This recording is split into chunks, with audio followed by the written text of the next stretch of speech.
그러면 이제 다 우리 그럼 이제 학교에서 전국대에서 네. 거기서 해서 2등당.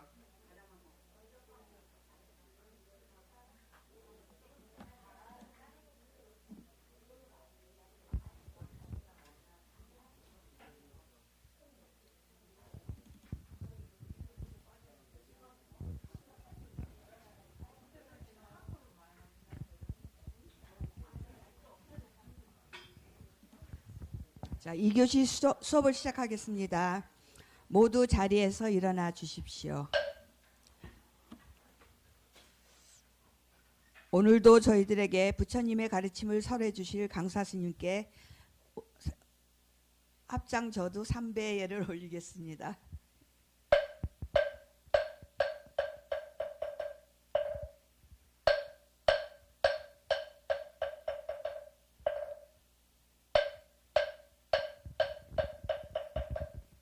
모두 자리에 앉아 주십시오.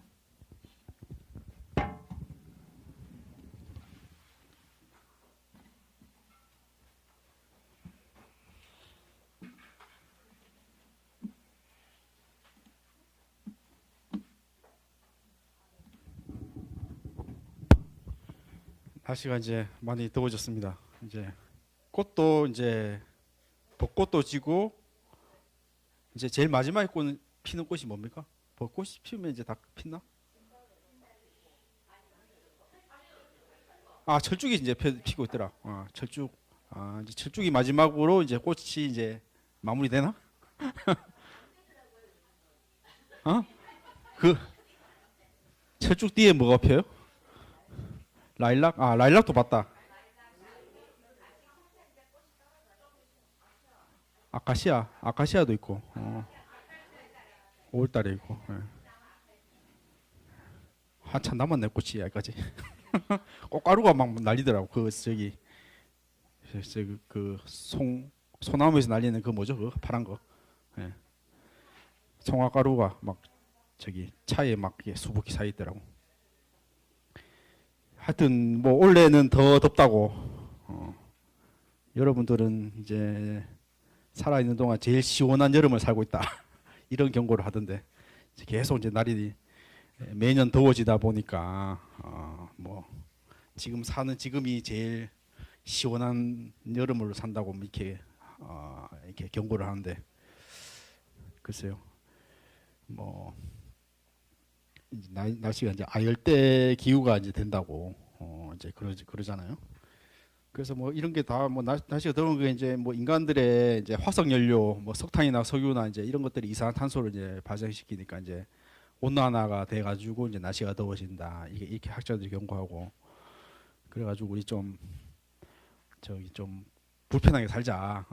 저기 석유 좀 떼지 말고 차 좀 덜 운전하고 에너지 좀 덜 쓰고 살자. 뭐 이래가지고 뭐 기후 협약을 하고 뭐 이렇게 하는데. 사실 잘 안 지켜지잖아요.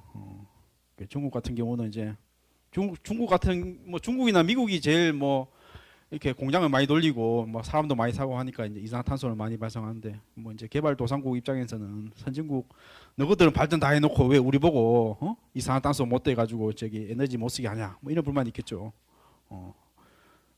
또 뭐 선진국은 이제 선진국대로 이제 뭐 이제 날씨가 이제 더워지는 우리나라는 그렇게 심각하게 체감을 못 하는데 이제 유럽 같은 경우는 특히 북유럽 같은 경우는 이제 날씨 변화에 뭐 날씨가 워낙 뭐 기상 이변이 많이 생기고 뭐 그러니까 되게 심각하게 생각을 하는 것 같아요. 아직까지 뭐 우리는 조금 덥다 이런 수준인데 뭐 유럽이나 뭐 이런 남미 이런 국가들은 뭐 기후 변화를 심각하게 생각하고 있는 것 같고. 글쎄요, 뭐 우리가 인간이 워낙 뭐 편하게 살아가고 에너지를 많이 쓰니까 이산화탄소가 이제 발생된다고 이제 얘기는 하는데, 글쎄 뭐 그 전 지구의 역사를 봤을 때 뭐 보통 지구가 45억 년 역사라고 하는데 45억 년이면 사실 뭐 감도 안 가죠. 감이 안 오죠. 시간 45억 년이라는 게. 옛날에는 뭐 성경에 뭐 인간의 역사가 뭐 아담과 하와 뭐 한 3,000년 정도 됐다. 뭐 이렇게 믿고 살았을 때가 있었는데 불과 뭐 한 100년 전만 하더라도 인간의 역사가 지구의 역사가 3,000년이다. 했는데 뭐 조사해 보니까 지구의 나이가 45억 년이고 뭐 우주의 나이는 또 125억 년이고 그럼 뭐 인간이 뭐 우리가 살아가는 게 뭐 한 100년이라고 하고 또 우리 호모사피엔스의 뭐 이런 게 뭐 우리 직계 그 조상이라 해봐야 뭐 한 뭐 70만 년 정도 구석기 시대 그렇잖아요. 구석기 시대 70만 년 정도고 뭐 우리가 그냥 문자로 된 뭐 이런 거 하는 시대라 해봐야 뭐 한 10,000년 안쪽이에요. 10,000년 안쪽. 뭐 부처님 뭐 기원전만 5세기 정도니까 뭐 2,500년 전이니까요.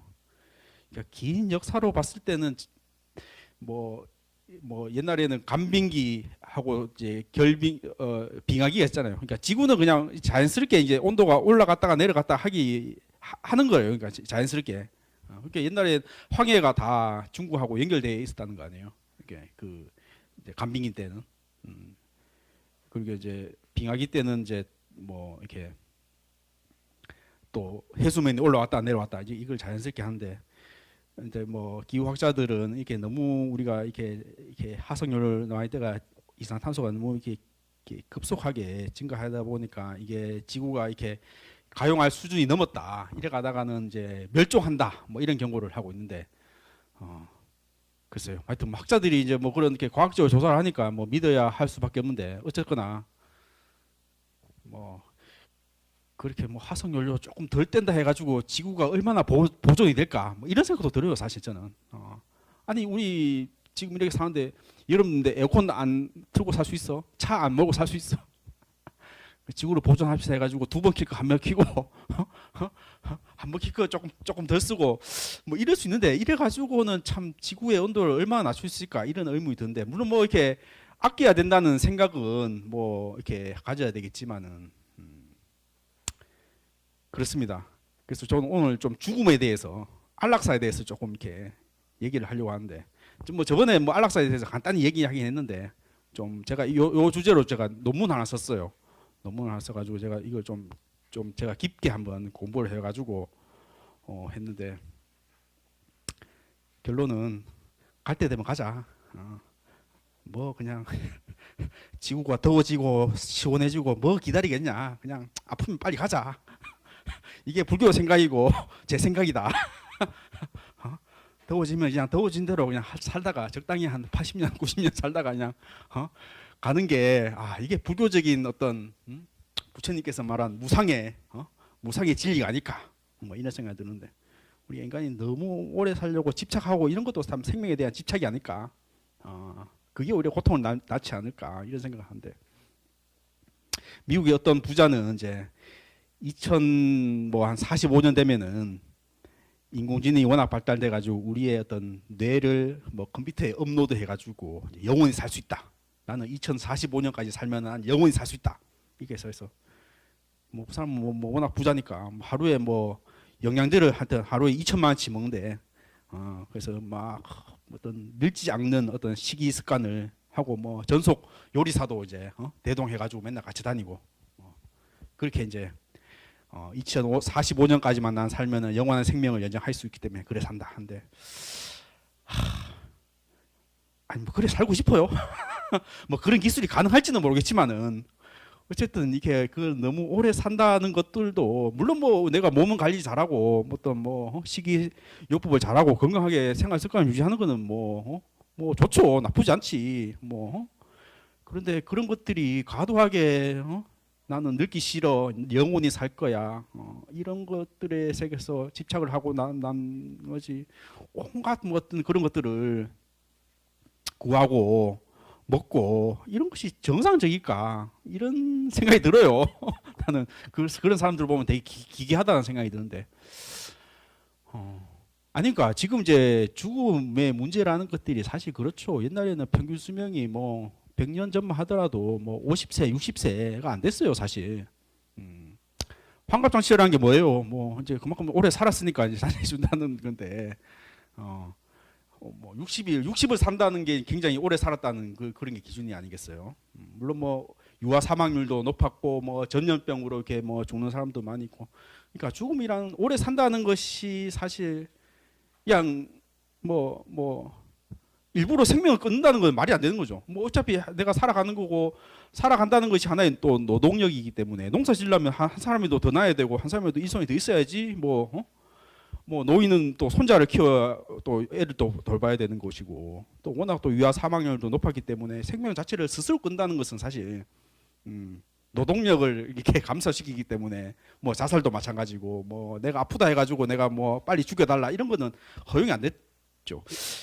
그런데 지금의 세상은 워낙 의술이 발달돼 있고 오래 산다는 것이 축복이 아닌 것 같다. 오래 살아가지고 뭐 병원비도 병원비고 또 뭐 옆에 사람들 또 이렇게 가족이나 친지들 피해를 주지 않습니까? 예? 간병하려고 하면은 이런 것들이 너무 오래 살아가지고 우리 생기는 문제들도 지금 이제 나타나고 있다.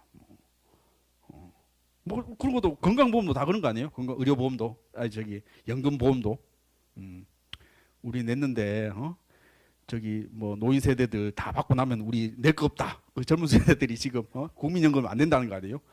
옛날에는 뭐 밑에 세들이 많았기 때문에 뭐 내 만큼 이렇게 받을 수 있는 구조가 됐는데 뭐 난 뭐 오래 살아가지고 노인 인구 늘어나고 젊은 층 줄어들고 그래서 이제 이게 지금 이제 세대 간의 갈등도 생기고 있지 않습니까? 뭐 이런 문제들 여러 가지 문제들이 이제 사회 문제가 되고 있다.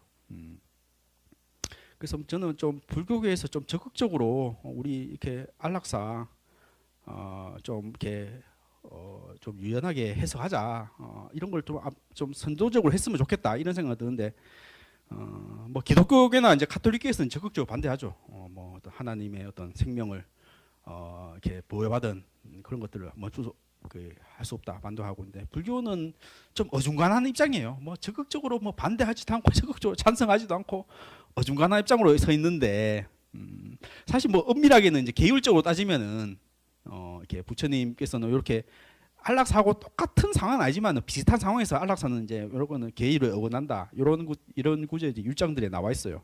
그래서 엄밀하게 따져서는 이제 안락사를 반대하는 입장인데, 근데 아까 얘기했듯이 지금의 오래 산다는 것이 하나의 어떤 뭐 옛날에 하고 지금 다르게 어떤 좀 오래 산다는 것이 오히려 재앙적인 자연적인 재앙이 된 시대에 살고 있으니까 우리가 이런 것들도 좀 유연하게 해석할 수 있지 않을까 뭐 이런 생각이 들었습니다.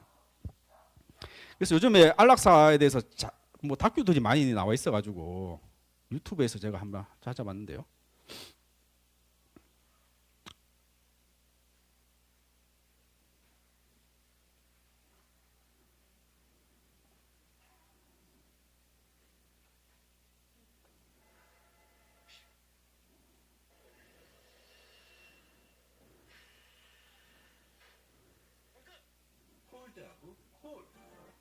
조력 사망이란 회복 가능성이 없는 환자가 의학적 도움을 받아, 그러니까 의사의 처방을 받아서 환자가 직접 또는 의료진이 치사량의 약물을 투여하는 방법으로 생을 마감하는 것을 뜻합니다. 지금까지 스위스에서 조력 사망한 한국인은 최소 12명에 이른다고 알려져 있는데요. 이들은 왜 스위스로 가야만 했을까? 그들의 흔적을 쫓아가 봤습니다. PD수첩은 기록이 남아있는 한국인 3명을 확인할 수 있었습니다. 이들에겐 어떤 사정이 있었길래 아픈 몸을 이끌고 17시간을 날아 스위스까지 오게 됐을까?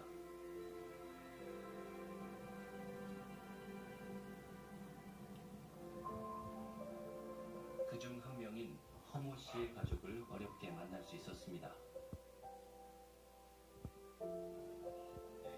3년 전 스위스 바젤에서 생을 마감한 삼촌은 시한부 판정을 받은 폐암 말기 환자였다고 합니다. 굉장히 많이 아프셨거든요. 가장 어려웠던 게 이제 식도가 협착돼가지고 음식을 못 드셔서 점점 몸무게는 빠지고 잠을 자면서 시트가 젖을 정도로 땀을 많이 흘리고 잠을 이룰 수가 없고 막 그런 거를 겪으니까 도저히 이 치료를 이어갈 수가 없겠다. 이제 요게 이제 마지막 날 식사. 평소에도 존엄한 삶과 죽음에 대한 고민이 컸던 삼촌. 암이 재발하면서 스위스행을 결심했습니다. 졸업사에 대해서도 말씀을 하신 적이 있어요. 나중에 혹시 그런 상황이 온다면은 인간 아름답게 죽고 싶고 내가 결정을 하고 싶다. 그래서 저는 그게 정말 먼 미래 일로만 사실 알고 있었거든요. 2021년 8월 허씨는 스위스 바젤로 향했습니다. 그는 생애 마지막 여행에 가족과 지인 8명을 초대했습니다. 아내와 이혼하며 헤어졌던 아들도 10여 년 만에 만났습니다. 살도 빠지시고 또 늙으셔서 제 아버지가 많이 아프셨구나. 일단 어머니께 분이 되게 미안하시다는 말씀을 나중에 하셨던 것 같아요. 어머니의 고생을 내가 너무 많이 시켰다. 많이 시켰는데 그것만큼 내가 해주지 못해서 어머니, 너의 엄마 이제 정말 많이 미안하고 저한테는 뭐 그냥 또 잘 살아줘서 고맙고. 가족들은 허씨의 마음을 돌리려 애썼지만 그의 결심은 확고했습니다. 그 자리에서 사실 많이 울었죠. 많이 슬프다. 그리고 진짜 다시 한번 생각해봐 주시면 안 되냐. 이게 참 너무 좀 힘든 게 오히려 스위스에 뵀을 때 너무 건강해 보이셨어요. 그 한 불과 두세 달 전에 굉장히 많이 아프셨거든요. 저희가 몇 번을 그렇게 얘기했는데 거기 대해서 이제 더 이상 그만 얘기하자. 사랑하는 사람들과 자기를 지켜보는 상황에서 갔으면 좋겠다 이렇게 말씀을 하셨어가지고 허씨는 자신의 죽음을 가족들이 슬퍼하지 않기를 바랐습니다. 아빠는 그냥 삶을 포기한 게 아니다. 아빠는 뭐 우여곡절했음에도 최선을 다해 살았고 내가 이제 태어난 말인데 굳이 영영치료나 이제 항암을 가는 건 무의미한 일인 것 같다. 판단을 해서 이런 선택하는 것이기에 절대 이렇게 뭐 자살하는 게 아니다. 삶을 포기하는 게 아니다.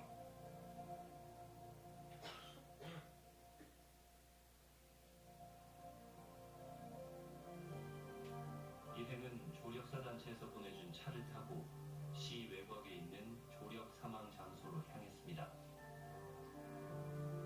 뭐 어떻게 말하면 약간 좀 깔끔한 공장 같은 그런 느낌이 있었는데 그 안에 들어가니까 그 장소가 있고요. 가족들은 허씨와 마지막 인사를 나눴습니다.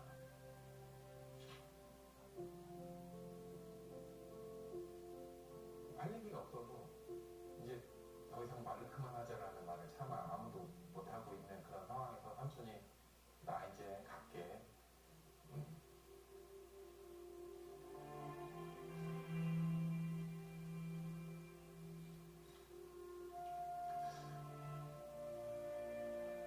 그는 스스로 약물을 주입하는 밸브를 열었고 사랑하는 이들이 지켜보는 가운데 잠자듯 세상을 떠났습니다.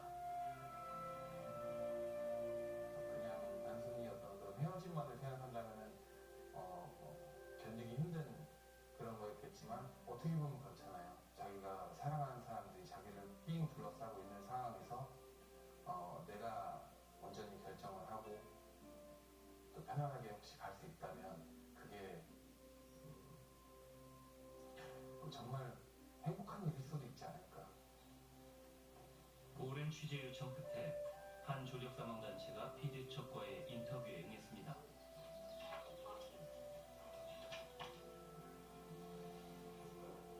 (2011년) 설립된 조력 사망 단체 라이프 서클. 조력사가 이루어지는 공간을 피디수첩 카메라에 공개했습니다. All these things are made from gifts from people. 응접실 한편엔 환자들이 건넨 선물이 진열돼 있었습니다. Like all handmade by a person who died with our help, like handmade from lady from China. And this here is family members who write how much they are happy that they or their loved ones have been able to die. Yes, very nice. 아름답고 상황이 이루어지는 과정을 설명해 주겠다며 환자가 임종을 맞는 침실로 안내했습니다. The patient will be here on the bed, and we put this intravenous needle to a little thing that we put in. Then we must do ask the questions. Why did you come here? And do you know what is happening when the perfusion opened? And then I say, if you like to die, you are allowed to open the perfusion now. The patient will do like this. 밸브가 열리면 치사량의 수면 마취제가 관을 통해 환자에게 주입된다고 합니다. And after 30 seconds he falls asleep, and then 2 minutes and he dies. He doesn't feel the pain. No, nothing at all. We had one man from the US with multiple sclerosis, and he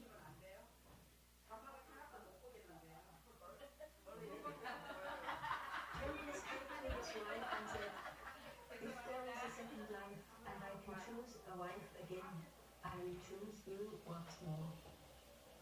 조력사 후엔 경찰과 검시관이 방문해 사망 현장을 조사한다고 합니다.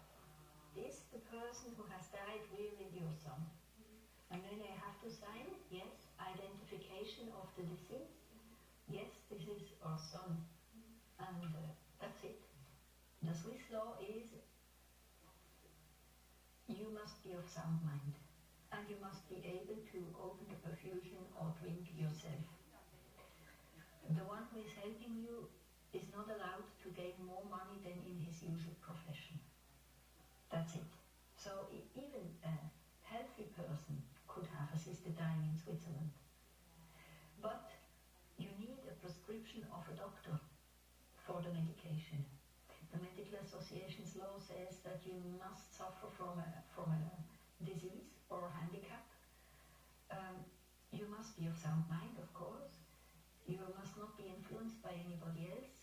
Your wish to die must be of long duration and well reflected, which means if your husband dies and you fall into a depression because of that, and you say, I don't want to go on living anymore without him, you're not allowed to be accepted.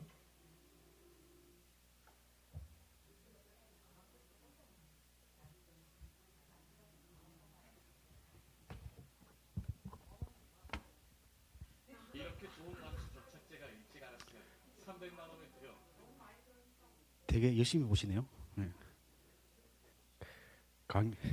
강의하기도 힘든데 이렇게 유튜브를 많이 봐야 되겠어. 이건 뭐 뉴스에 많이 나오잖아 한 번씩. 예. 이거 한다 하여튼 외국인들 1억 받아 1억. 돈 없으면 못 가지 이제. 아니 요즘 뭐 번개탄 해가지고 편하게 갈 수 있는데 뭐 이렇게 힘들게. 저기 하여튼 이거 지금 우리 적극적 안락사 도입하자고 이제 지금 뭐 국회에서 이제 얘기하고 있는데.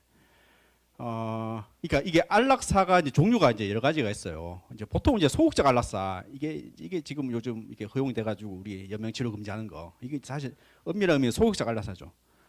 이제 이미 투여적인 생명 연장술을 중단하거나 시작하는 행위. 이건 2018년부터 이제 허용이 됐고요. 옛날에는 뭐 이것도 이제 범죄가 됐죠. 뭐 그때 아까 좀 이따 보겠지만 이제 보람의 사건 이런 것 때문에 의사가 이제 그냥 아프니까 그냥 퇴원시켜달라 이제 그런데 이제 의사가 이제 처벌받은 이제 경우죠. 이제 의사는 이제 어쨌든 의수를 이제 펼 수 있고 살릴 일이 있으면 의사는 적극적으로 해야 된다. 근데 그걸 이제 뭐 환자가 이제 거부한다 해가지고 이제 그것도 이제 범죄가 됐는데 이제 소극적 안락사는 얼마 안 됐죠. 2018년부터 이제 우리가 보통 연명치료 이제 금지한다는 이제 그 하는 게 사실 소극적 안락사고 이제 적극적 안락사는 이거는 이제 약물이나 주사 이런 것들을 직접적인 행위로, 그러니까 적극적인 행위로 이제 안락사 이제 하는 건데, 요걸 또 구별해야 되는데, 요거 지금 이제 스위스에서 하는 건 사실 의사 조력 자살, 의사 조력 자살? 의사 조력사 보통 한데 이제 의사가 판단해가지고 이제 아까 얘기했지만 이제 밸브로 스스로 열어야 되는 거예요. 스스로 열어야지 이제 그거는 뭐 본인 의지가 있는 거죠. 그러니까. 근데 이제 적극적 안락사는 이제 뭐 내가 지금 뭐 저기 뭐 내가 그런 의지가 없는 상태에서 뭐 혼수 상태나 뭐 식물인간 상태나 이제 그런 상태에서는 내가 뭐 이렇게 얘기를 할 수 없는 거잖아요. 근데 그때 뭐 가족이나 뭐 의사 동의에 의해서 이제 이렇게 뭐 약물을 조입한다. 이거 적극적 안락사인데 은밀하게 이제 구별되는 거죠.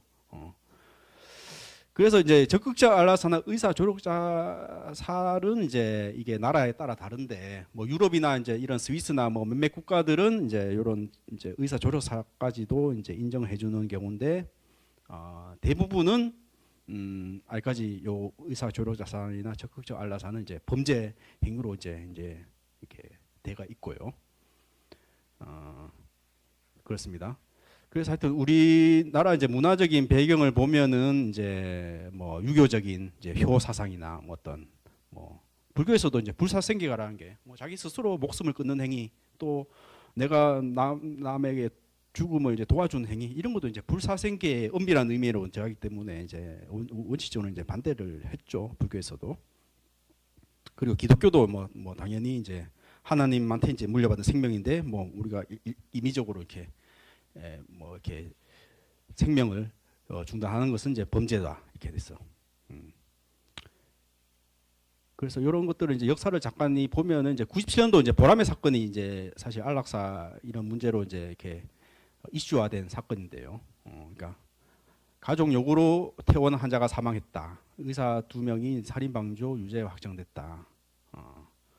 그러니까 뭐 이렇게 뭐 할머니인데 뭐 하여튼 혼수 상태인데 이제 가족 요구로 뭐 우리 뭐 병원비 없으니까 퇴원 시켜달라 했는데 뭐 퇴원 시켜줬죠. 근데 이제 의사한테 이제 신고가 돼가지고 이게 살인 방조다 해서 이제 유죄 확정이 됐고 뭐 이렇게 집행유예로 이제 뭐 징역을 살진 않았는데 어쨌든 유죄가 이제 확정됐다 이런 사건이 있었죠. 그 2009년도에 이제 김 할머니 사건인데. 이게 이 김할머니는 식물인간 상태에서 이제 환자 가족 의사로 해가지고 이제 인공 호흡기를 이제 허가된 이제 허가한 사건이죠. 식물인간 상태에서 이제 가족들이 이제 이렇게 우리 이렇게 뭐 굳이 치료 받을 필요 없다 인공 호흡기 이렇게 제거해 달라 이렇게 해서 이제 이게 뭐 신고가 들어가지고 이제 문제가 됐는데 이제 대법원에서 이거는 뭐 이렇게 이런 회복 불가 이런 요건에 충족될 시 소극적 안락사 허용할 수 있다 뭐 이렇게 이런 사건이 이제 2009년도에 일어났고 그리고 2016년에 이제 일명 웰다잉법 이게 이제 연명치료 중단 소극적 안락사 이런 게 이제 법이 제정이 돼 가지고 2018년부터 2월부터 이제 사전 연명 의료 의향서 이런 걸 해서 이제 우리 서명하는 거 그거 이제 소용이 됐고요. 그리고 아까 우리 봤던 의사 조력 자살 요게 이제 안규백 의원과 조정훈 의원들이 이제 발의를 했는데 이게 폐기가 돼 가지고 이제 2024년 9월에 뭐 다시 재발의하고 어쨌거나 지금 뭐 계류 중이에요. 계류 중이고 뭐 사회적인 합의를 이제 이렇게 모으는 중인데 어쨌든 여론조사 해보면은 뭐 한 80% 이상이 뭐 이렇게 의사 조력 자살 뭐 혹은 적극적 안락사 허용하자 이런 얘기가 이제 압도적으로 많아요 사실. 그래서 웰다인법 이런 것 이게 지금 뭐 2만 270만 건 의향서 적은 사람이 270만 건 월 평균 4,300건 있고 그리고 호스피스 전문기관 이런 것들이 한 125곳 있고 현장에서 애로사항은 이제 그 임종기라는 정의가 이제 사실 좀 애매하잖아요. 뭐 며칠 죽을지 한다는 게 사실 언제부턴가 이 사람들 이게 뭐 임종기냐, 뭐 한 달이냐, 2달이냐, 1년이냐 이런 거 사실 정의하기 힘들잖아요. 그러니까 뭐 말기암이고 뭐 치료할 것 이제 다 해가지고 안 됐다. 뭐 이런 것은 할 수 있지만은 이제 그렇잖아요. 뭐 80 넘어서도 뭐 건강하게 살고 뭐 암이 걸려도 뭐 이렇게 건강하게 사는 사람도 있고 뭐 본인의 의지가 있는 사람도 있는데 그 임종기를 정하기가 사실 있지 않습니까? 그렇죠? 그리고 뭐 심식 미약 환자 이런 사람들한테 뭐 어떤 의사를 확인하기 어렵죠. 뭐 치매에 걸렸거나 뭐 식물인간 상태에서 뭐 이렇게 내가 한다는, 물론 뭐 사전 동의서도 받을 수도 있지만은 어쨌거나 뭐 이게 심신미약 환자들한테는 이제 의사를 자기 이제 의견을 이제 묻기 어렵죠. 그리고 뭐 이런 어쨌든 우리나라에서는 이제 적극적 안락사, 뭐 의사 조력 자살은 이제 금지가 돼 있고, 어쨌든 의사협회에서는 이거는 의사 조력 자살도 이제 살인 방조다, 뭐 이런 입장이 있고, 여론조사를 해보면 2024년 11월인데요, 뭐 찬성이 한 80% 이상 나오고 있죠. 그리고 이제 의사들은 뭐 이렇게 의사 조력 자살 법제화 시 뭐 이렇게 기술 도구 제공 의향이 없다, 뭐 54%가 한 반 이상인데 도와줄 생각 없다, 뭐 이런 얘기하는데 뭐 크게 의미가 없을 것 같고, 종교계에서는 사실 가톨릭에서는 이제 의사 조력 자살은 이제 살인 방조다, 강경하게 반대하고 있죠. 불교계에서는 이제 공식 입장은 이제 뭐 신중론이고, 좋게 말하면 중도고 어중간하게 이제 걸쳐 있죠. 뭐 고통을 경감한다, 자비를 강조한다. 하지만은 이건 좀 불상생계, 뭐 가장 제일 계율 중에 제일 일원칙인 불상생계하고 충돌이 된다, 이렇게 해서 조금 불교계에서는 좀 신중한 입장이다, 이런 입장입니다. 그리고 의료계에서는 현행 웰다잉법, 소극적 안락사 이런 것들이 먼저 이제 정착한 다음에 뭐 이렇게 하자, 뭐 이런 있고, 국제 사회에서는 이제 하여튼 우리나라에서는 이제 소극적 안락사는 이제 허용이 되고 있고, 적극적 안락사는 이제 이렇게 금지돼 있고, 그리고 의사 조력 자살도 금지돼 있고, 뭐 네덜란드나 캐나다 이런 것은 이제 조건부 허용이라는 게 이제 의사의 이제 심층 면접 하에서, 아까 보셨지만 의사가 뭐 여기 왜 왔습니까? 뭐 이게 뭐 버튼 누르면 어떻게 되는지 아십니까? 이런 걸 이렇게 계속 묻고 뭐 이렇게 그 과정이 굉장히 까다로워요. 아무나 해준 게 아니죠. 이게 뜻이 뭐 내가 뭐 우울증 걸려가지고 내가 가겠다 이렇게 좀 허용이 되는, 뭐 어떤 뭐 내가 이렇게 말기암 환자로 치료할 거 다 했는데 뭐 할 게 없다, 뭐 이런 게 다 증명이 된 한 사람에 의해서 이제 허용이 되는 거죠.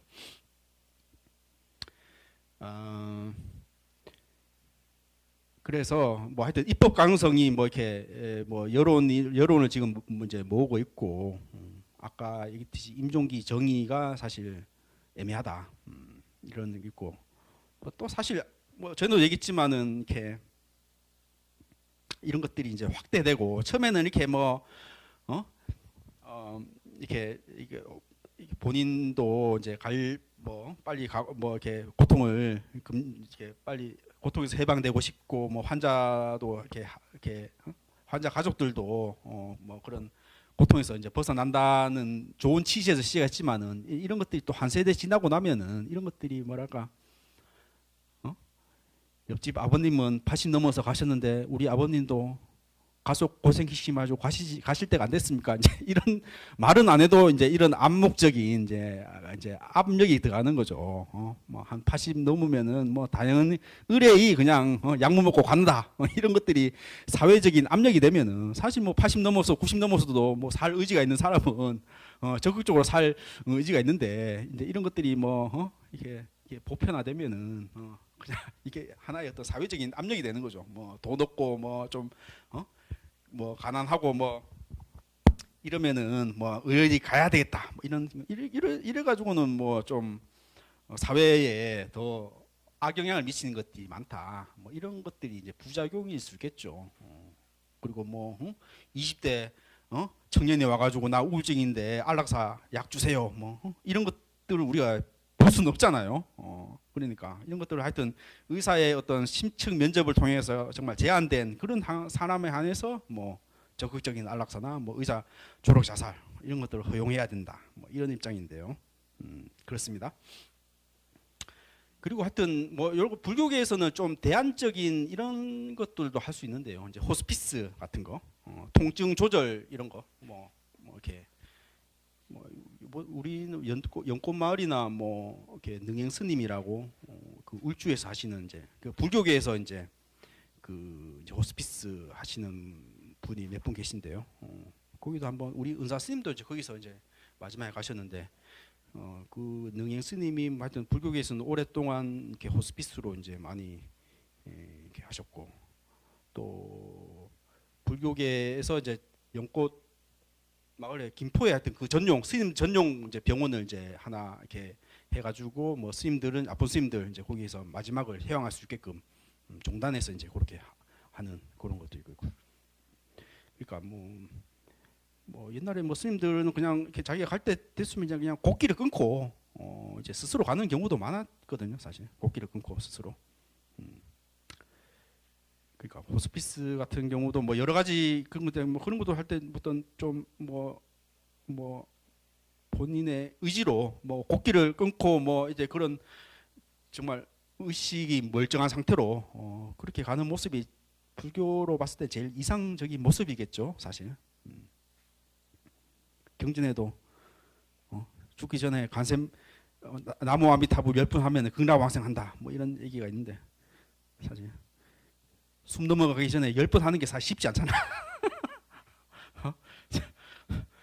뭐 헛것이 보이고 숨 넘어가는데 그 10번 외치기가 사실 그 대단한 건데 그 정도는 이제 수행력이 쌓여야지 이제 뭐 말하자면 숨 넘어가기 전에 나무 아미타불 10번 할 수 있는 거잖아요. 어쨌든 뭐 수행을 열심히 해가지고 뭐 이렇게 뭐 굳이 뭐 약물이나 뭐 그런 것까지도 안 하고 이렇게 곡기를 끊는 뭐 그런 좋은 방법도 있다.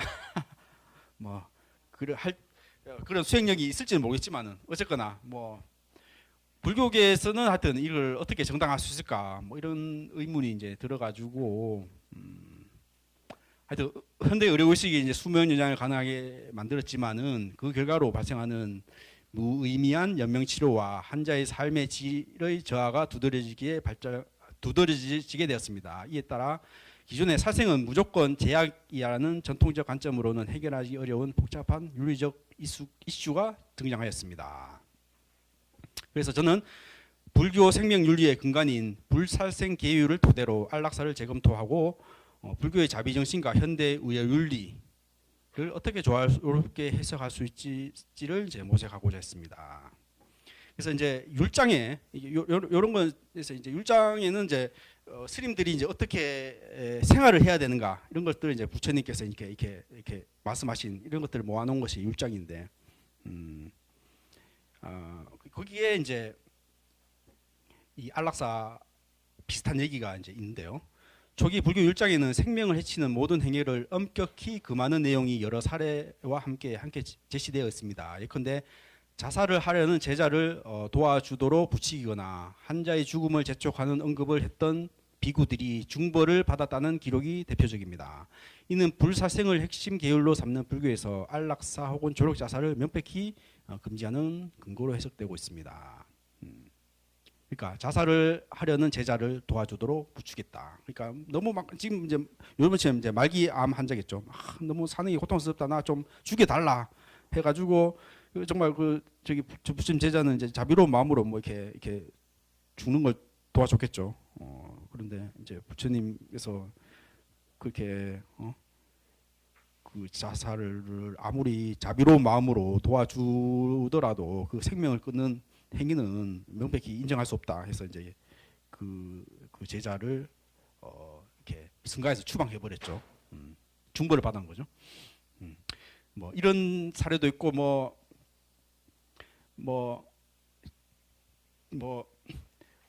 또 외도가 너 죽으면은 뭐 불교에서 무상을 얘기하고 하는데 너 죽으면은 참 극락 가서 좋은 세상이 있다. 이렇게 계속 이제 꼬드겨 가지고 이제 이렇게 죽음을 유도하는 뭐 그런 사례도 있는데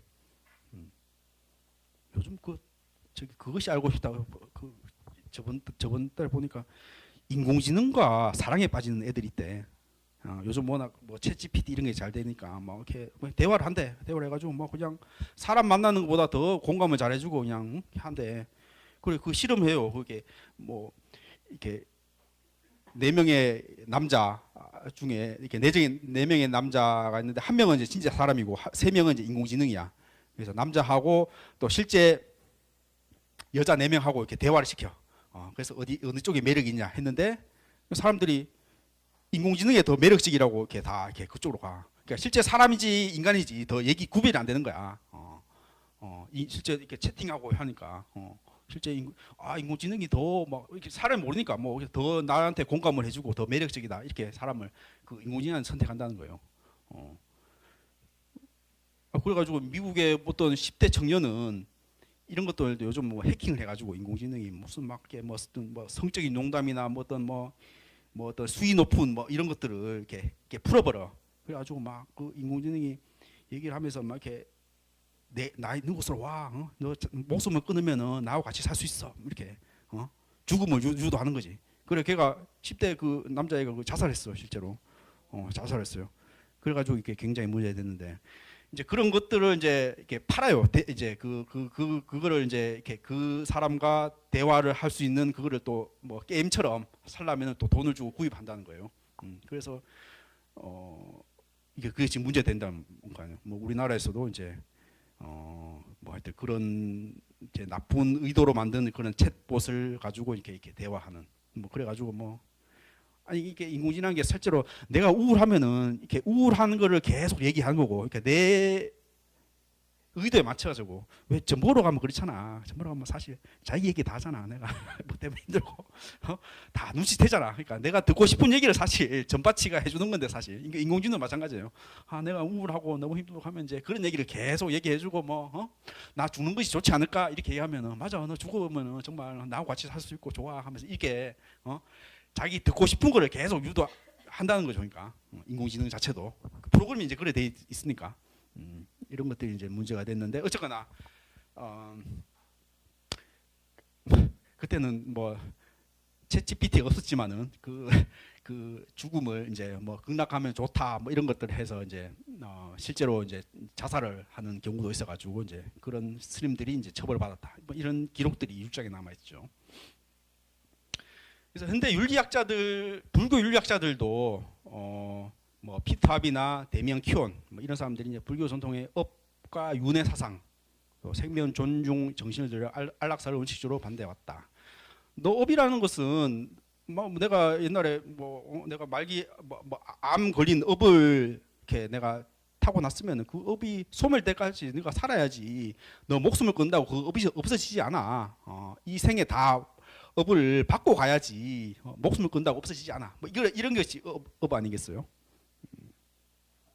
옛날에 해인사 있을 때 그 절에 있으면 이제 49제 이제 지으러 이제 49제 하러 많이 오니까 그래서 저희 스님이 49제 한다고 그 친구가 아마 이렇게 젊은 친구인데 하여튼 교통사고 당해서 이제 이렇게 죽었어요. 그래 우리 절에서 이제 49제 지내주고 그 스님은 사실 그 부모한테 위로해 준다고 하는 말 같은데 그러니까 당신 아들은 전생에 이렇게 죄를 지어가지고 지금 이제 사고가 나갔다. 그러니까 너무 섭하지 마라. 참 스님이 좀 위로한다는 말인데 그게 너무 그게 위로입니까? 부모 가슴에 그 다시 대못을 받는 그런 경우인데. 그러니까 업이라는 것이 엄밀하게 말하면 이제 그런 거라는 거죠. 그러니까 너 교통사고 난 거는 너 옛날에 죄를 많이 지어가지고 죄를 받은 거 아니냐. 이런 것도 참 우리가 이런 것도 잘 해석이 돼야 된다.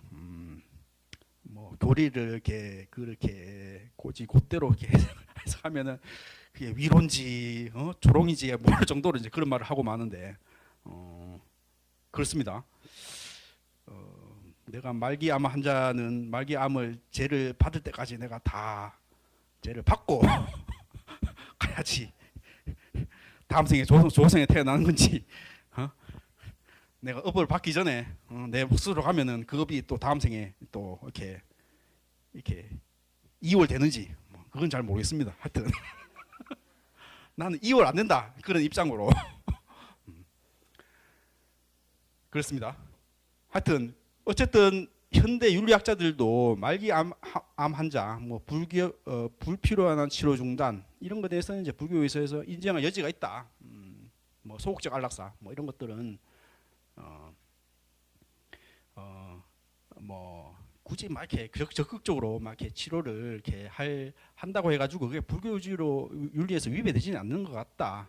또 이다른 입장에서는 이제 환자의 자율적 결정. 내가 그냥 가고 싶은 사람 그 의사들 결정 존중해줘야 되지 않느냐. 환자의 어떤 개인적인 자율적 결정. 그리고 극심한 고통 경감이 자비에 실을 수 있다. 사실 그 말기암 환자들 그 진통제라는 게 다 마약성 진통제라는 게 모르핀 같은 것들도 사실 그 말기암 환자들이 사실 다 갈 때는 이제 마약에 중독돼서 사실 가는 거죠. 사실 그 모르핀에 중독이 돼가지고 뭐 그 사실 그러니까 그렇게 해서 그 모르핀에 중독이 되고 나면 사실 그 갈 때 편안하게 못 가. 그렇다고 하더라고요. 워낙 그게 마약성 그 진통제 중독이 돼가지고 그런 문제들도 있고 그런데 하여튼 그런 고통의 경감이 하여튼 뭐 자비의 실현이 될 수도 있다. 뭐 이런 입장으로 이제 말하는 이제 윤리학자들도 있다. 그래서 어쨌거나 저는 이제 계율을 시대적 맥락에서 재해석해야 된다. 너무 그렇게 고지고대로 그냥 업을 다 하고 가야 된다. 이렇게 우리가 해석할 필요 있느냐? 옛날에는 생명이라는 것은 뭐 어떤 노동력의 차원에서 스스로 갖는 것은 이게 금지돼 있다. 근데 지금은 워낙 의술이 발달돼 가지고 오래 사는 것이 사실 어떤 하나의 재앙처럼 느끼기 때문에 계율이라는 것도 좀 시대적으로 좀 유연하게 해석할 할 수 있지 않을까. 불교 계율은 특정 시대와 문화적 맥락에서 제정되었기에 절대적으로 고정적으로 이해하기보다는 본래의 목적 중생의 고통 제거와 자비의 실천에 비추어 유연하게 해석해야 된다. 예컨대 부처님께서 필요에 따라 계율을 추가 제정 혹은 수정해온 역사적 전례가 존재한다. 그렇죠. 마지막 부처님 가실 때도 이제 아난한테 소속에는 폐기해도 된다. 이런 얘기를 유언을 이제 하시고 갔는데 사실 그게 문제가 됐죠. 소속회가 도대체 뭐냐? 나중에 이제 그 가섭이 이제 율장을 이제 결집할 때. 소속회가 도대체 뭐 어떤 거냐 이렇게 물었는데 그 얘기 뭐 안 물어봤어요. 몰라요. 이렇게 돼가지고 문제가 됐어. 그걸 어떤 걸 이렇게 딱 얘기하지 했는데 그냥 소속회는 이제 어기로 된다 이렇게 이런 얘기만 들어가지고 이제 그럴 바에는 그냥 부처님께서 말하는 거를 이렇게 그대로 이렇게 지키는 것이 부처님의 뜻을 따르는 거다 이렇게 해서 이제 그거를 다 이제 소속회 를 어긴다는 것은 이제 이렇게 그냥 부처님 계율을 이제 이렇게 그 부처님 말씀하신 그대로 이제 이렇게 제정하게 됐죠. 비구들은 240개, 비구니는 이제 270개 정도 이제 계율이 존재하는데 이제 그런 계율들이 존재하는 거죠. 뭐 사실 뭐 불사생계는 뭐 소속계라는 거는 볼 수 없죠. 뭐 불사생계는 제일 뭐 중요한 원칙이니까 소속계라고는 이제 볼 수 없는데 어쨌든. 부처님 계율이란 건 어떤 절대적인 규칙이라보다도 뭐 이렇게 살아가면서 이렇게 뭔가 이렇게 필요에 따라서 이제 제정된 뭐 이런 측면이 있기 때문에 이렇게 유연하게 이렇게 할 수 있다. 뭐 기독교에서 이제 십계명 같은 경우는 어떤 하나님의 어떤 절대적인 어떤 명령으로 해서 뭐 이렇게 10개가 있었지만 이제 불교의 계율이라는 것은 뭐 상황에 따라 이렇게 추가 제정도 하고 뭐 없애기도 하고 뭐 이런 측면이 있죠, 사실. 물론 뭐 이렇게 5개 같은 경우 뭐 불사생계 뭐 불사음계, 불투도계, 뭐 불망어 이런 5개의 계율은 뭐 절대적으로 뭐 하여튼 그런 측면도 있긴 있지만은 어쨌거나 불교계의 계율은 이제 유연하게 해석하는 그런 측면이 있다. 그래서 불사생은 모든 생명을 해치는 행위를 금하되 궁극적으로는 중생의 고통을 덜어주는 자비와 지혜를 지향합니다. 현대에는 기술적으로 연장한 생명이 실제로 환자에게 더 큰 고통이 될 수 있으므로 이 맥락에서 계율을 재검토해야 한다고 이제 저는 생각하고 있습니다.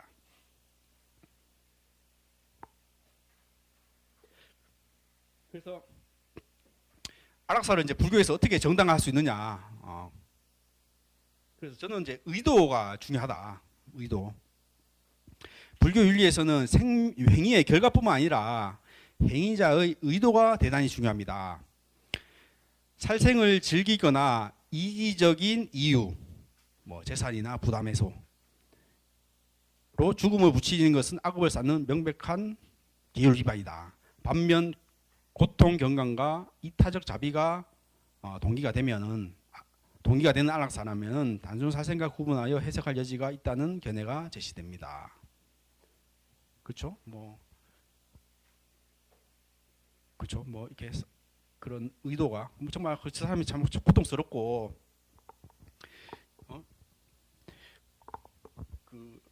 저 사람의 어떤 고통을 이제 줄여주기 위해서 이런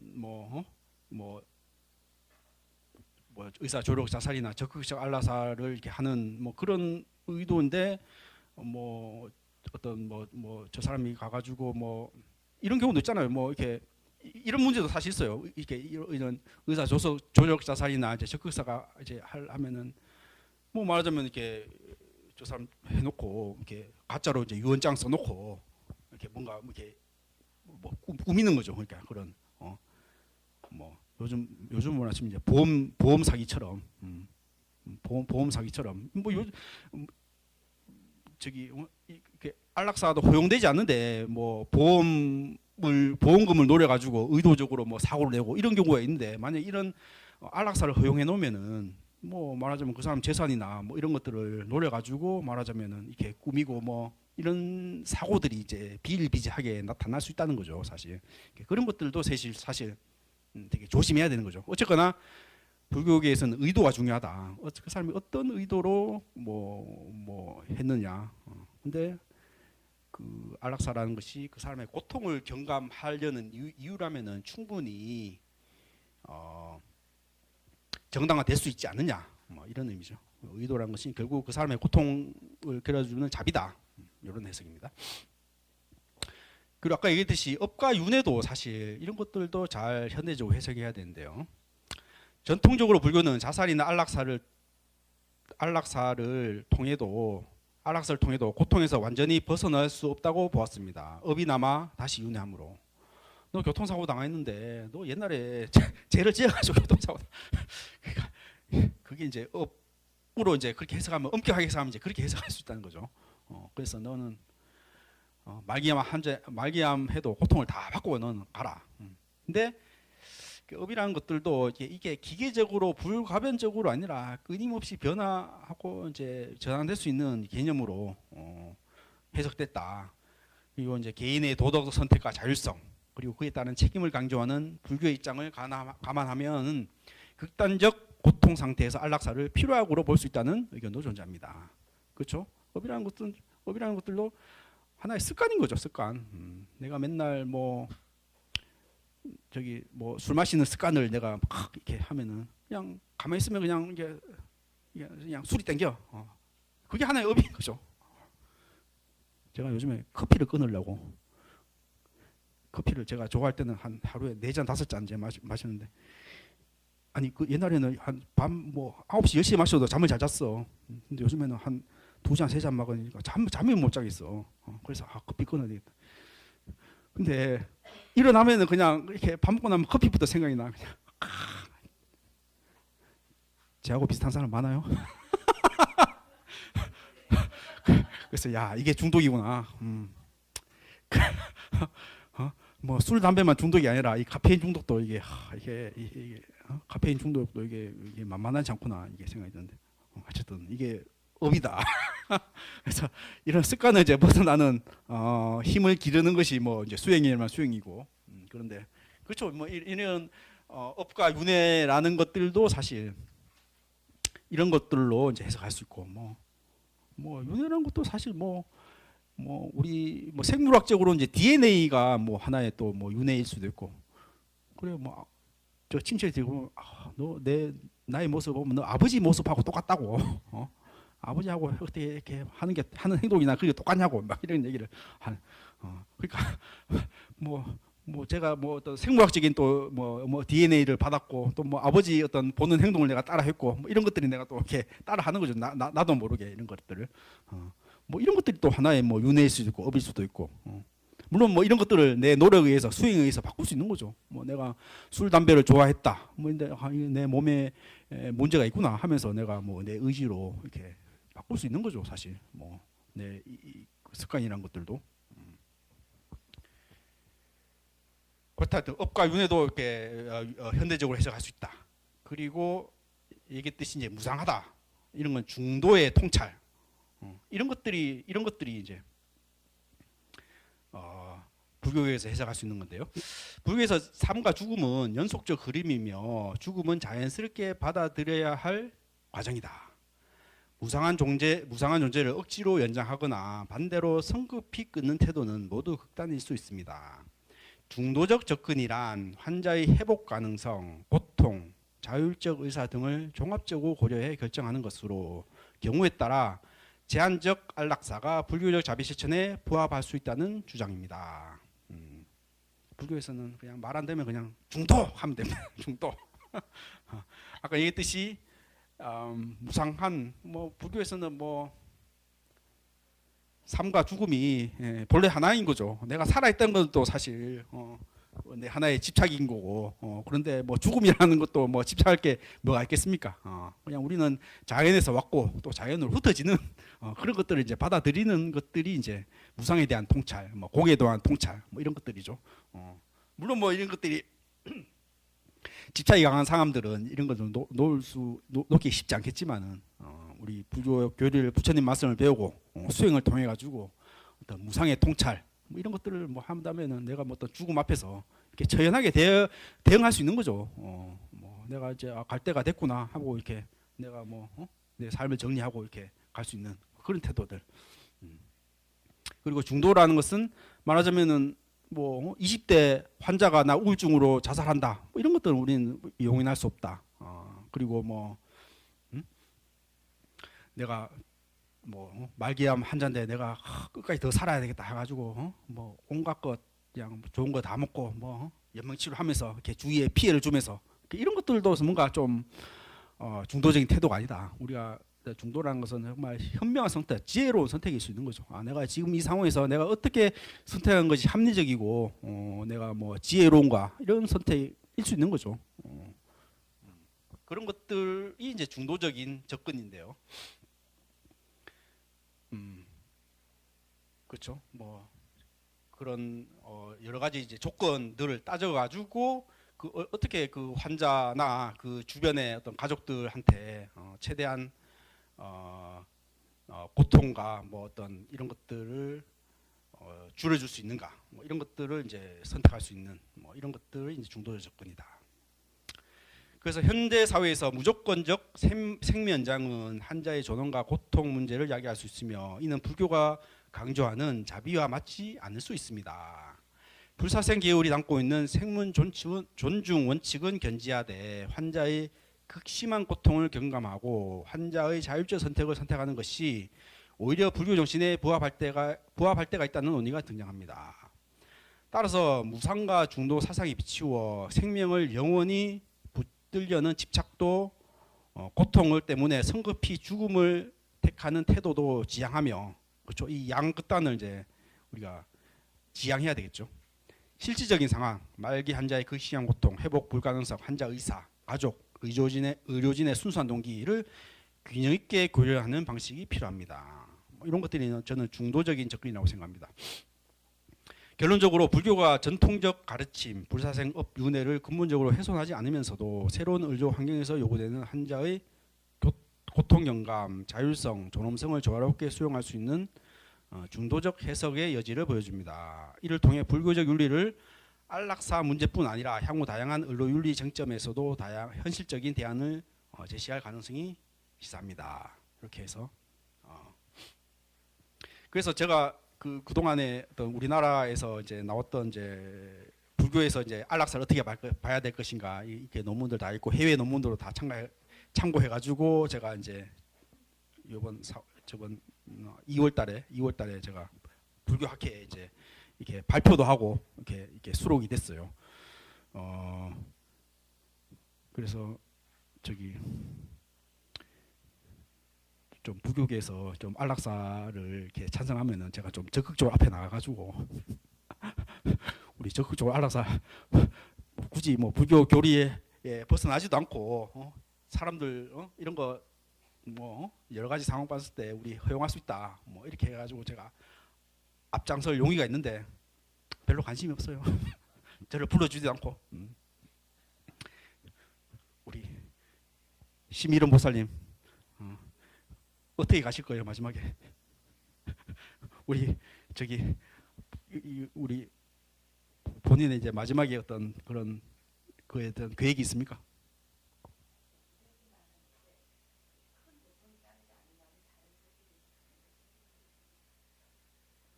그러니까 여기서 자연스럽게 간다는 말이 그게 되게 자연스럽게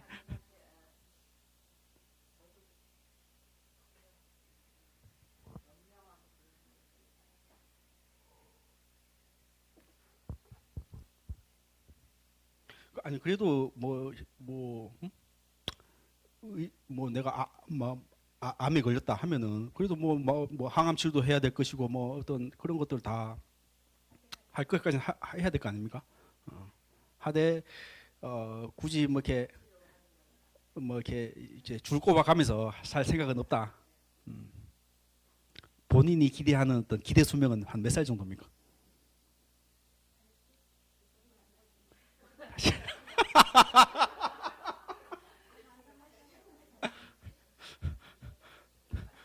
너무 겸손하게 얘기하시는 거 아니에요? 마음.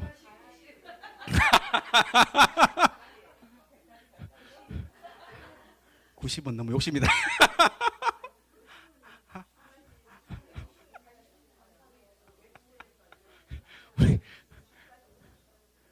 아니 그 요즘 유행가 노래 있잖아 뭐 그 유행가 무슨 뭐 120까지 살다가 여기가 극락이다 하면서 노래 끝나는 그 노래 제목 뭐예요 그거? 우리 부 회장님, 부학 회장님 본인의 죽음관에 대해서 한번 이야기해 주십시오.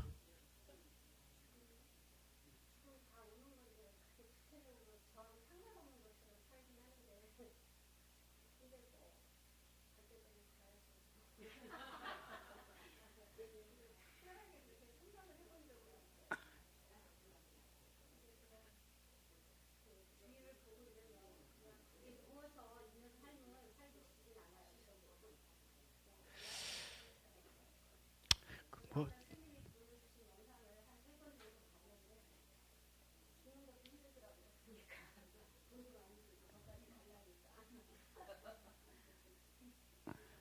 아니 뭐 저도 뭐 이렇게 뭐 안락사에 대해서 이렇게 뭐 얘기하지만은 뭐 저도 죽음 저는 뭐 더 실감이 안 가요. 실감이 안 가는데 이렇게 뭐 젊었을 때 죽음을 보는 거 하고 뭐 이제 정말 나이 들어서 죽음을 보는 게 간첩이 다른 거지. 아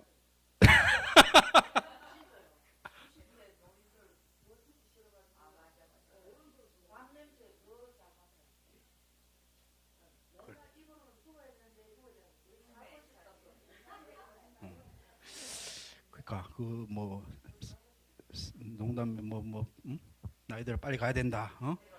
3대 거짓말 중에 하나가 이제 그런 말이 나는데 하여튼 이게 뭐 젊었을 때는 뭐 가면 갈 때 되면 가지 하는데 실제 그 나이가 되면은 그런 것 같아요. 그러니까 뭐 이게 뭐 말은 뭐 갈 때 되면 간다고 하는데 막상 이제 그때 이렇게 닥치면은 사람 생각이 다른 것 같다. 이런 것들도 인정해야 되죠. 뭐 그때에서 뭐 그런 뭐 더 살고 싶고 어떤 의지를 가지는 거는 충분히 존중을 하고 뭐 그래야 되겠죠. 그래야 되는데 그래도 우리가 평소에 또 생각할 수 있잖아요. 뭐 내가 이런 상황에서 물론 이제 이렇게 나이 뭐 정신이 이제 희미해지면은 내가 뭐 살아야 되겠다, 뭐 죽어야 되겠다 이런 의지도 안 되겠죠. 그러니까 뭐 이렇게 죽음에 더 이제 두려울 수도 있고 뭐 그럴 수 있는데 어쨌든 뭐 이런 것들이 하나의 자기의 어떤 하나의 뭐 이렇게 신념처럼 뭐 이렇게 뭐 나는 어떻게 살겠다 뭐 이런 것들 평소에 이렇게 하면은 뭐 그때 뭐 죽음에 당해서라도 그래도 뭐 좀 합리적인 선택을 할 수 있지 않겠습니까?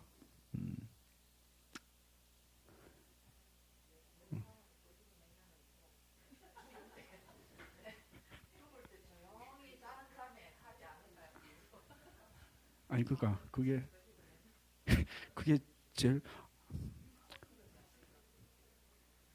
아니 그 뭐 요즘 저기 제 아는 그 스님도 그 뭐 나이 이렇게 뭐 70 넘어서 이제 건강 검진 하다가 이제 수면 마취 해가지고 이제 못 깨어나가지고 이제 가신 스님이 계신데 그게 뭐 불행한 경우도 있지만은 이렇게 수면 마취 해가지고 가는 경우도 뭐 그게 의료적으로는 가능하잖아요. 수면 마취나 뭐 이런 것들. 예. 그러니까 수면 그러니까 특히 이제 나이 드신 분이 이제 수면 마취 이런 거 하는 게 되게 조심해야 되고 건강 검진도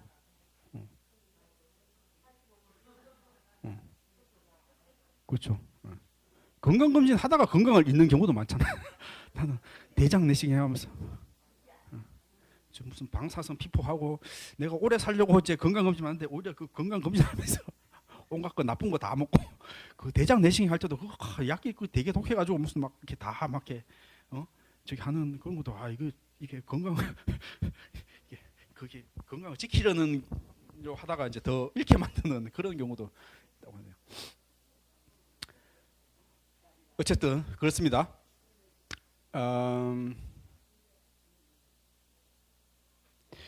그 시간이 조금 남았네요. 그래서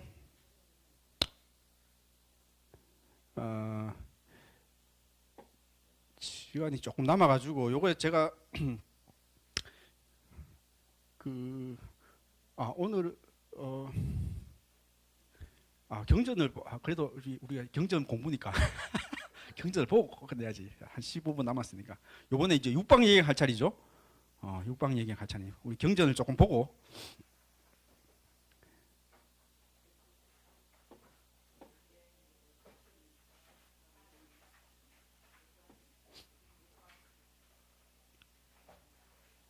몇 쪽이죠? 지금 육방이 82쪽?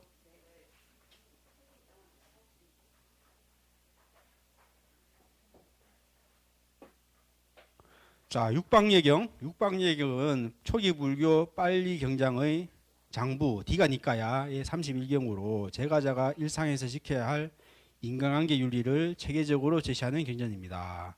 장자 신갈라가 아버지의 유언에 따라 6방향의 무작정 예를 올리다 부처님을 만나면서 그 의례를 윤리적 실천으로 새롭게 해석하는 장면이 서사의 배경이 됩니다. 그래서 6방향으로 이제 예를 올린다 이런 의미로 이제 육방얘기라고 한대요. 동쪽 방향에는 이제 부모와 자녀, 자녀에게는 공양, 효도, 순종, 부모는 사랑, 훈육, 혼사, 경제 지원한다. 남쪽 방향에서 이제 스승과 제자 사이의 관계인데 제자는 존경과 교법을 시청하고 스승은 진리 교육, 질문 해설, 선한 법 소개한다. 그리고 서쪽에서는 이제 남편과 아내, 자녀의 관계입니다. 남편은 예의와 생계 보호, 아내는 근면 부드러움, 가사 관리. 그 북쪽에는 친구 간의 관계는 이제 어려움에 도움을 주고 진실한 말을 하고 상호 유익, 성실 이런 의무를 이제 가지고 위쪽에는 사문 바라문과 이제 신도의 관계다. 신도는 이제 공경하고 수행자는 가르침, 안심, 지도를 한다. 그리고 이제 고용주와 고용인의 관계. 주인은 적절한 업무, 보수, 치료, 휴식. 고용인은 성실, 정직, 주인의 명예. 이런 것들을 이제 6방향의 이제 이런 어떤 관계들을 이제 나오는 이제 이렇게 부처님의 설법을 얘기를 하고 있고. 경은 만물과 인간이 서로 의존해 존재한다는 연기와 상이상간의 원리를 윤리적 토대로 삼는다. 한 인간의 삶은 가족, 스승, 사회, 자연의 도움 없이는 성립할 수 없으며 이에 대한 감사와 책임이 6방향 예경의 핵심 의도입니다. 그렇죠? 불교에서는 이제 연기를 이제 그 핵심 이제 사상으로 삼고 있죠. 연기라는 게 많이 들어보셨죠? 연기. 우리 회장님 연기가 뭐예요? 연기에 대해 한번 설명해 주세요. 뭐 어쨌거나 연기에 대해서 아는 게 있으면.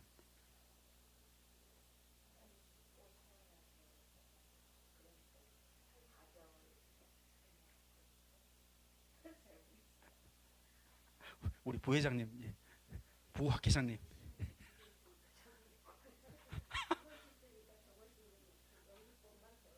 그러니까 핵심 알고 계시네. 예. 그 이것이 있으므로 저것이 있고 저것이 없어짐으로 이것이 없어진다. 이런 게 이제 연기인데요.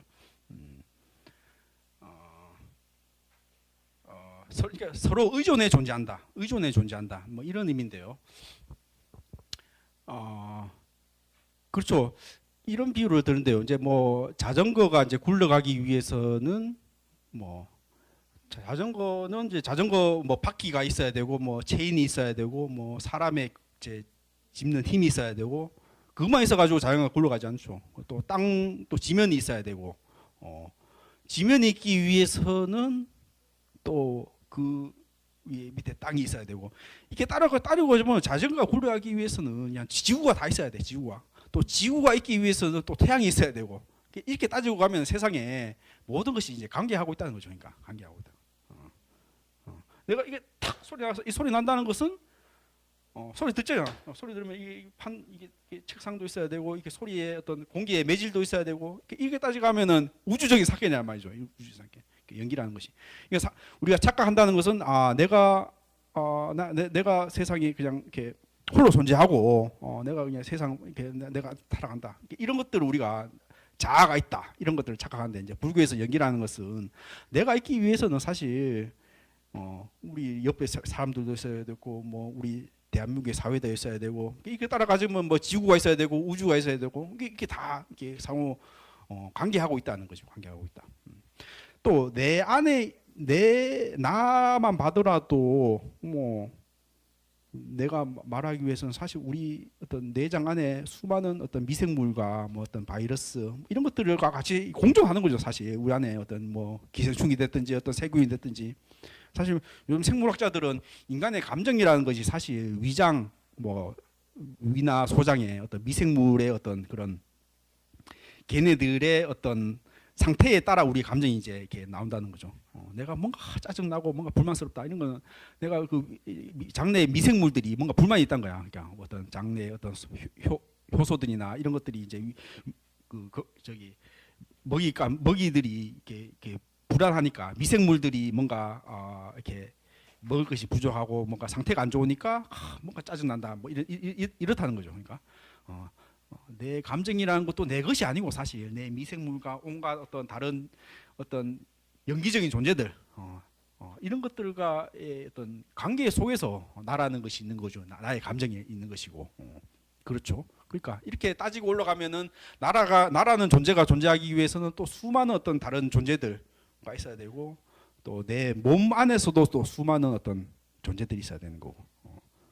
우리는 착각에 내가 있던 이런 내 몸이 이렇게 다 이렇게 여기는 확실히 내 몸이고 이건 내 밖이야 이렇게 생각하고 있지만은 사실 그 경계라는 것은 사실 그렇게 엄격하지 않다. 우리 수많은 어떤 땅구멍 모공들 이런 속에서도 또 숨쉬고 있는 것이고 그렇죠. 그렇죠. 뭐 지구가 이제 더워지니까 살기 힘들잖아. 뭐 나는 그냥 내 하고 싶은 대로 살 거야. 나는 저기 편하게 살고 할 거야. 이렇게 뭐 인간의 어떤 이기주의죠. 인간의 이기주의로 이렇게 살다 보니까 지구가 점점 더워지고 글쎄요. 하여튼 이래 가다가 뭐 기후 위기로 뭐 인간이 뭐 멸종할 수 있다. 뭐 이런 얘기도 하고 있잖아요. 사실 지구에는 뭐 수많은 어떤 우리 인간만 존재하는 게 아니라 다른 존재들하고 같이 이렇게 연기적으로 존재하고 있는 건데 이제 인간이란 것이 오만해져 가지고 우리가 주인이다 이렇게 생각해 가지고 뭐 이렇게 지금의 어떤 기후적인 위기가 생겼다. 뭐 긴 지구의 역사로 본다면은 사실 우리가 공룡보다 오래 살지가 지금 않았어요. 공룡이 뭐 지구에 뭐 2억 년 이상 생존했는데. 뭐 공룡이 어떤 운석에 지구의 운석과 충돌해 가지고 그때 이렇게 멸종했다고 하는데 사실 우리가 지금까지 산 게 뭐 70만 년 정도니까 공룡보다 오래 살지 여전히 미지수입니다. 미지수. 그렇죠. 어쨌든 뭐 이런 것들이 연기다. 이런 것들을 연기적인 이야기를 뭐 이렇게 얘기를 했고 어쨌든 육방예견의 이제 현대적 의의는 불교 교리를 추상적 명상법이 아닌 구체적으로 사회적 가정윤리로 확장합니다. 관계 네트워크를 강조한다. 개인주의적 삶에서 놓치기 쉬운 상호 의존성과 상호 책임을 일깨웁니다. 생활 속 내비게이션. 오늘날에도 가족 돌봄, 직장 문화, 지역 사회 연대 등 다양한 관계에서 활용 가능한 실천 지침서로 평가됩니다. 요컨대 육방예경은 반듯한 삶을 위해 6방향을 통한 감사, 배려, 책임의 윤리를 제시하며 모든 존재가 얽혀있는 연기의 세계에서 인간관계의 올바른 길을 안내하는 초기 불교의 대표적 생활 경전입니다. 예, 이렇게 해서 육방예경을 간단히 이제 살펴봤습니다. 오늘 뭐 강의한 것에 대해서 질문 있습니까?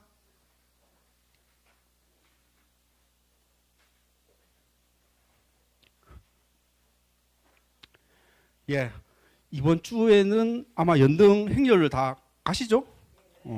하고 말도 요번 저기 이번에 비도 안 오고 작년에 비가 많이 와가지고 고생을 했는데, 예, 하여튼 와셔가지고 동대에서 저도 이제 같이 하니까 그때 한번 우리 연등 축제 잘 참가하시고 축제를 잘 즐기시기 바랍니다. 예, 이상 강의를 마치겠습니다.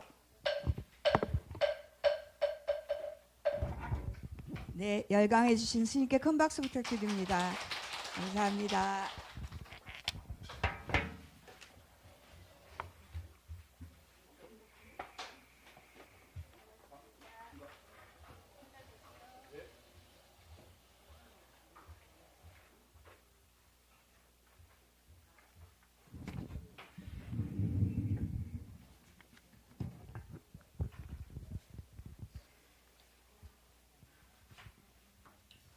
지금부터 공지사항을 말씀드리겠습니다. 연등 축제에 대한 동참 안내입니다. 4월 26일 이번 주 토요일이죠. 오후 4시, 3시 50분까지 직결해도 된다네요. 50분까지. 화계사는 2시 30분에 출발합니다. 그리고 동국대학교 대운동장 화계사 2등단 단상 옆에 합창단 옆이 저희 자리예요. 그리고 복장은 흰색 셔츠 입는 거 잊지 않으셨죠? 그리고 운동화는 가장 편한 신발은 운동화 꼭 착용하셔야 하고요. 저희 화계사 출발하는 명단은 전부 제출돼 있고요. 불교대학 재학생은 신행활동 점수가 나갑니다. 그리고 각 반지 우리 저희 이거 다 됐네요. 저희 오늘 청소는 3조고요. 다음 주는 저희가 청소하는 거 아시죠? 보아로 청소 다 하고 오늘은 이제 육법공양 하시는 분들 육법공양 끝나고 다시 여기로 오셔가지고 의상을 가지고 가셔야 돼요. 다음 주에는 우리가 의상을 여기서 골라갈 시간이 없어요. 청소해야 되니까. 오늘 육법공양 대적강전에서 끝나고 여기 오셔서 의상들 다 자기 몸에 맞는 거 골라 입으셔야 돼요. 아셨죠? 그냥 가시면 안 됩니다. 모두 자리에서 일어나 불단을 향해 주십시오. 서원을 실천하겠다는 굳은 마음으로 모든 불보살님들의 총원인 사홍서원을 봉송하겠습니다. 법요집 65쪽입니다.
우리 모두 다음 시간에 다시 만날 것을 약속하면서 산해가를 봉송하겠습니다. 어간을 중심으로 마주 서주시기 바랍니다. 법요집 66쪽입니다.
1569년 4월 23일 화계불교대학 2학년 수업을 마치겠습니다. 감사합니다.